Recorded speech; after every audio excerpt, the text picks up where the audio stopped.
Olá, seja muito bem-vindo ao nosso estudo sobre o santuário. Eu espero que as ricas bênçãos do Senhor recaiam sobre você e sua família enquanto estudamos a Palavra de Deus. Existe um santuário no céu, local onde Deus é adorado e centro do seu governo.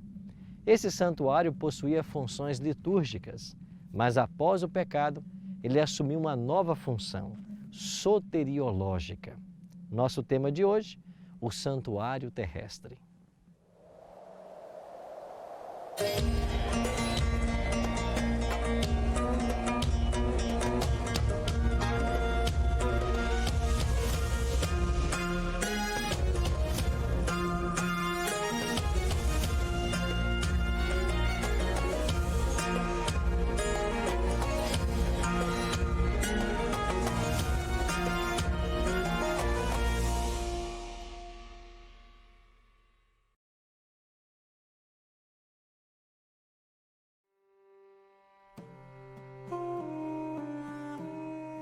Você já se perguntou por que existe tanto sofrimento em nosso mundo?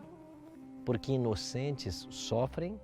Por que tanta desigualdade, violência, doenças e morte? Nada disso existia no plano original de Deus. Ao criar Adão e Eva, Deus desejava que eles vivessem eternamente felizes em sua companhia. O Jardim do Éden foi preparado para que todas as suas necessidades fossem atendidas. Tudo estava perfeito, havia felicidade plena nesse novo planeta, mas algo aconteceu e mudou essa história. Antes que o homem pudesse ser integrado à família celestial, um teste deveria ser feito. O comer ou não da árvore do conhecimento do bem e do mal deveria ser uma prova de obediência, fé e amor de nossos primeiros pais. O resultado você conhece. Eva comeu do fruto proibido, levou para Adão e este também comeu.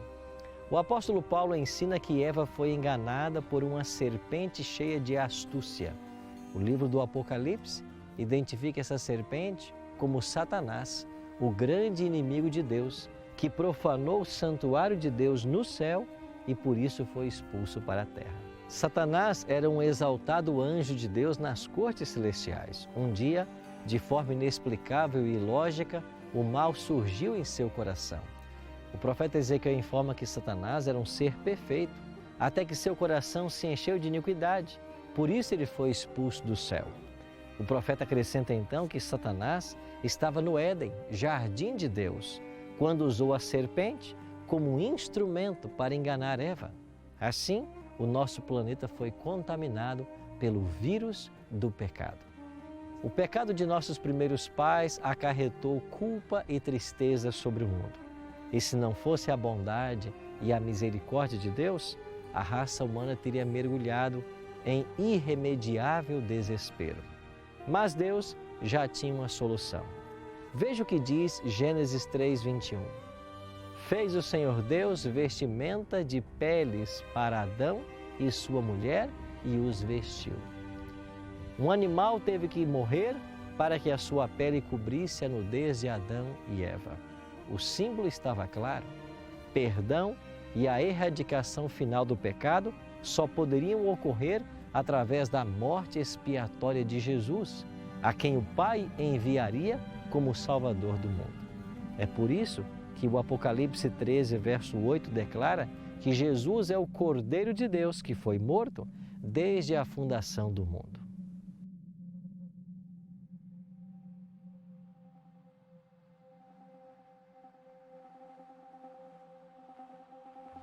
Quando Deus libertou o seu povo do Egito, o sistema de sacrifícios de animais passou a ser realizado em um santuário. O pecado afastou o homem de Deus, mas Deus não se afastou do homem.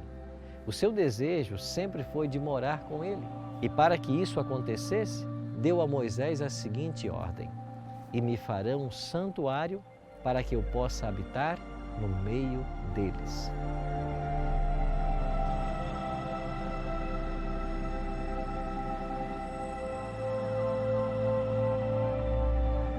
O tabernáculo foi construído de tal maneira que podia ser desmontado e levado com os israelitas em todas as suas jornadas.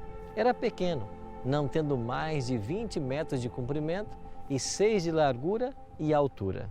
Contudo, sua estrutura era majestosa. A madeira empregada para a edificação era a acácia, menos sujeita a arruinar-se do que qualquer outra que podia se obter no Sinai. As paredes consistiam em tábuas verticais, colocadas em encaixes de prata e mantidas firmes por colunas e barras que as ligavam. E todas estavam cobertas de ouro, dando ao edifício a aparência de ouro maciço. O teto era formado de 4 jogos de cortinas, dispostas de tal maneira que proporcionassem proteção completa.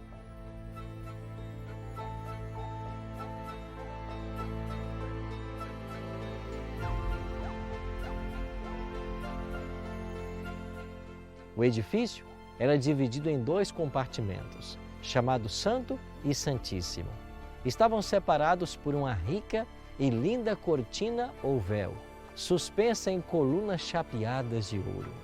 Uma cortina semelhante fechava a entrada do primeiro compartimento.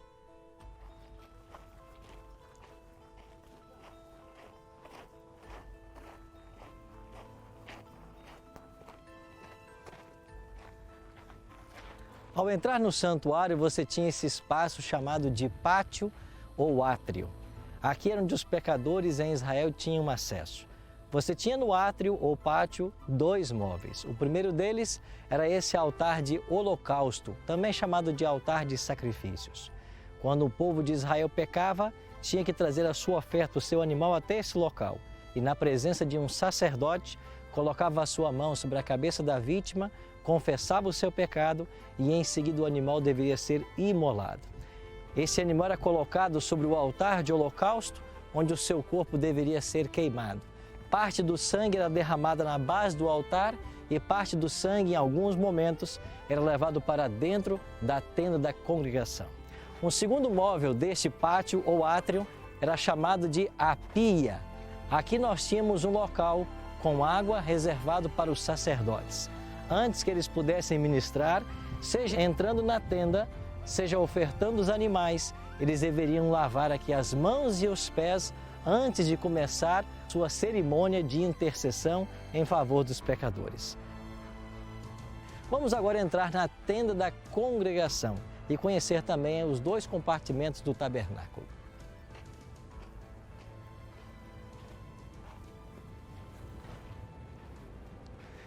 Quando se entrava no primeiro compartimento do santuário, também chamado de santo, à direita de quem entrava estava a mesa com os 12 pães, à esquerda você tinha um castiçal com 7 lâmpadas e mais à frente, diante do véu que separava o primeiro compartimento do segundo, você tinha o altar de incenso. Agora quero convidar você para nós conhecermos o segundo compartimento do santuário, o Santíssimo. Entrando além do véu, você tem o segundo compartimento, também chamado de Santo dos Santos ou Santíssimo. Nesse segundo compartimento, você tem apenas um móvel, a Arca da Aliança. Esta foi feita de madeira de acácia e completamente revestida de ouro. Dentro da arca estavam as 2 tábuas contendo os 10 mandamentos, um pote de ouro com maná e a vara de Arão que floresceu. A arca simbolizava a presença de Deus. E entre os 2 querubins que haviam esculpidos aqui, você tinha o que nós chamamos de Shekinah, a luz da presença de Deus. Aqui Deus se manifestava. E nós temos na arca um emblema, um símbolo da presença do próprio Deus que viera habitar com o seu povo.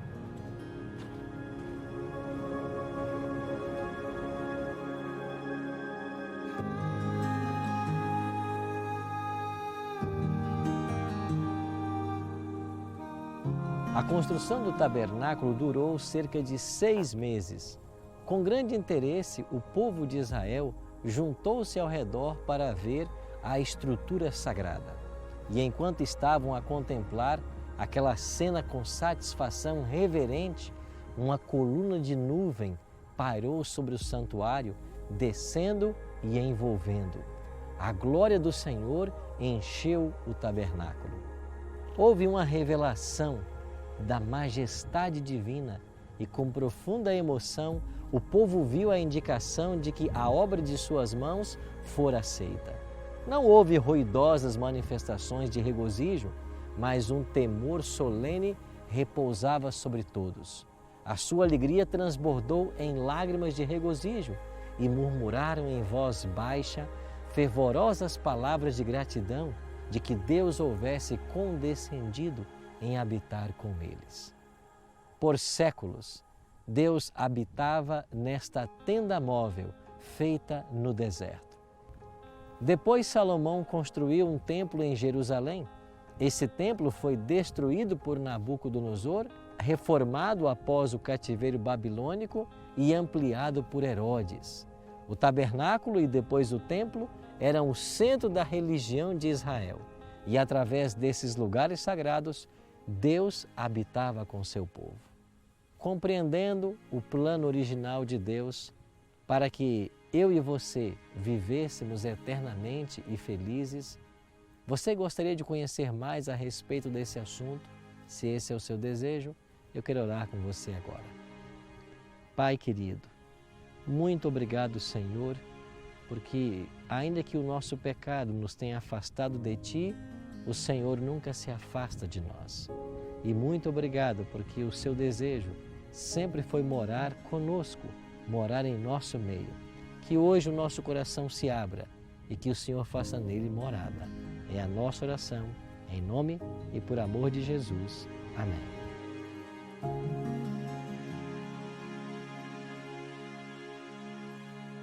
Em nosso próximo encontro, vamos conhecer mais a respeito do santuário, que era o Evangelho em símbolos. Até lá!